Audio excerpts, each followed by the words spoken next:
Have you ever wondered why some people seem to have the Midas touch, turning everything they do into gold, while others, equally talented, struggle to achieve even the bare minimum? Is it luck?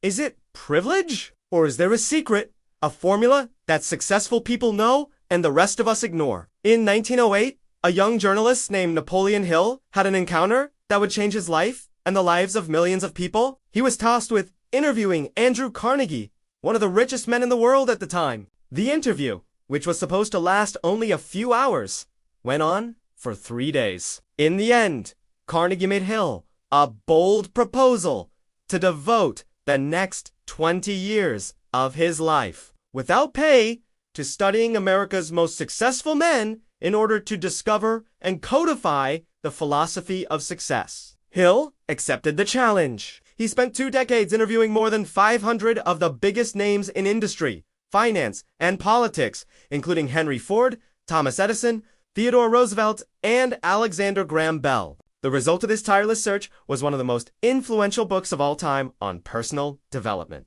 Think and Grow Rich.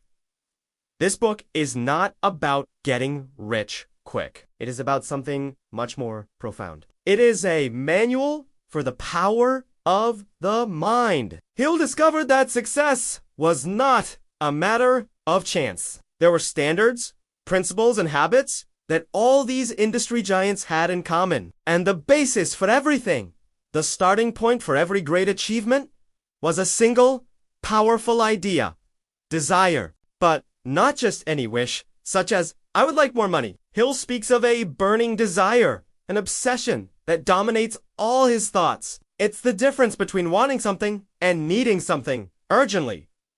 Denken, Zien, Thomas Edison, ER ウォルト、大事言える派、ビルネに人、エルフィンデン、ER、ウォーダフォンベセン. He conducted more than 10,000 failed experiments, but each failure was just one step closer to success, because his desire was unshakable. Hill's first step is to turn this vague desire into something concrete. He proposes a 6-step method. First, determine the exact amount of money you want. It is not enough to say a lot of money. Be specific, down to the last penny. Second, determine exactly what you intend to give in exchange for the money you want. There is no such thing as a free lunch. Third, set a definite date for when you intend to have that money. Fourth, create a definitive plan to fulfill your desire and start immediately, whether you are ready or not. Fifth, write it all down. The amount,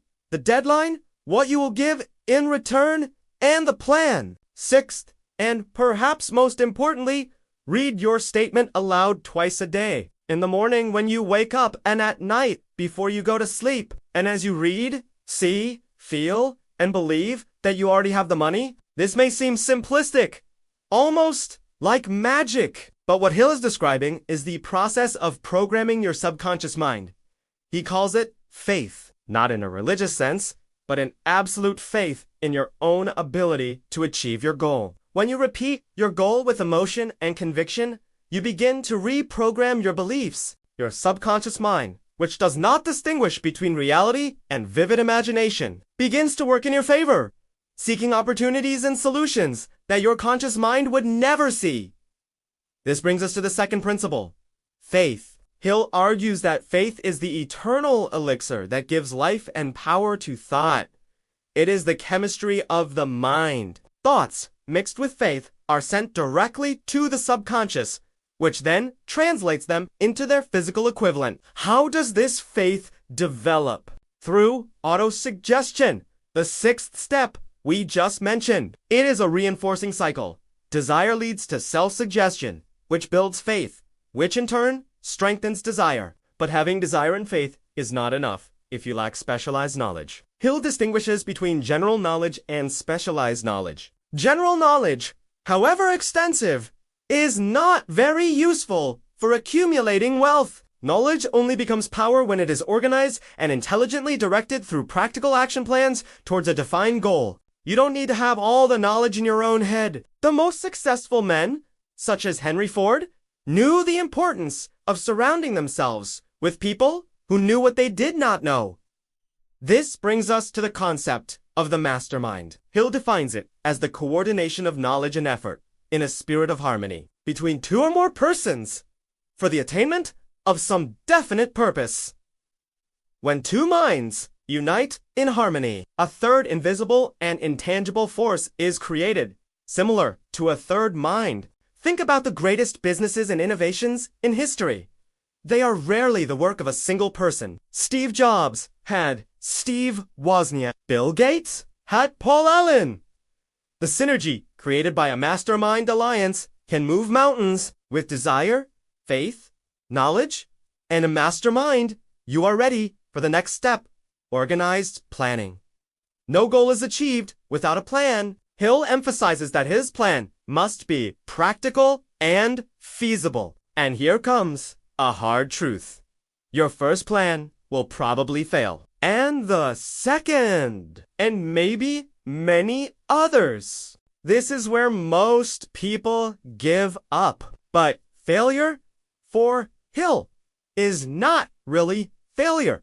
It is a signal to create a new plan. Thomas Edison did not fail 10,000 times. He discovered 10,000 ways that did not work. Persistence in the face of temporary failure is one of the qualities that separate winners from losers. This brings us directly to the principle of persistence.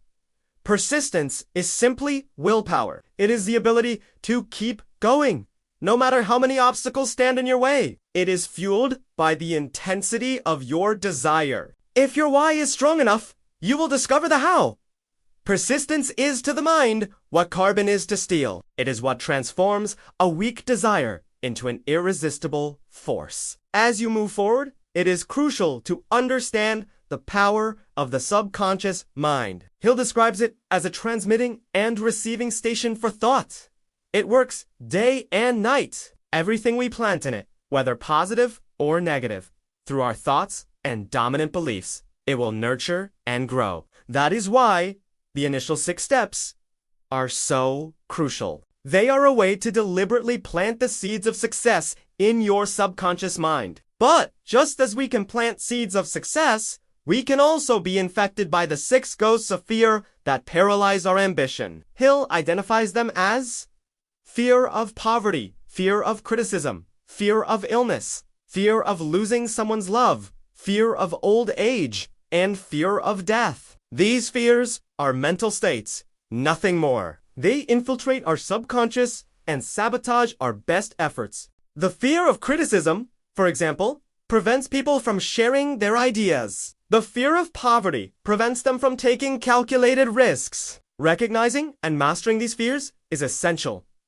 The antidote to fear is faith and ardent desire. Finally, Hill talks about the 6th sense, or creative intelligence. It is the pinnacle of philosophy. It is the point at which your mind comes into contact with infinite intelligence, the source of all flashes of genius and inspiration. It is not something you can force. It is something that manifests itself when you have mastered all the other principles. It is what allows a scientist to have an epiphany, an artist to create a masterpiece, or an entrepreneur to see an opportunity that no one else sees. It is your connection to the universe. Napoleon Hill Journey, which began with a simple interview, revealed a map to human potential. Think and Grow Rich is not just about money. It is about wealth in all areas of life, relationships, peace of mind, and personal fulfillment. The central message is timeless.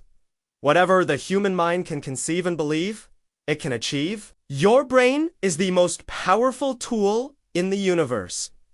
Thoughts are things. They have energy. And when you learn to focus that energy with a defined purpose, unshakable faith, and tireless persistence, you become the master of your destiny, the captain of your soul. The question Napoleon Hill leaves for each of us is not whether we are capable, but whether we have the courage to desire, believe, and persist. Thank you for watching. If this content resonated with you, please consider subscribing and sharing. Until next time,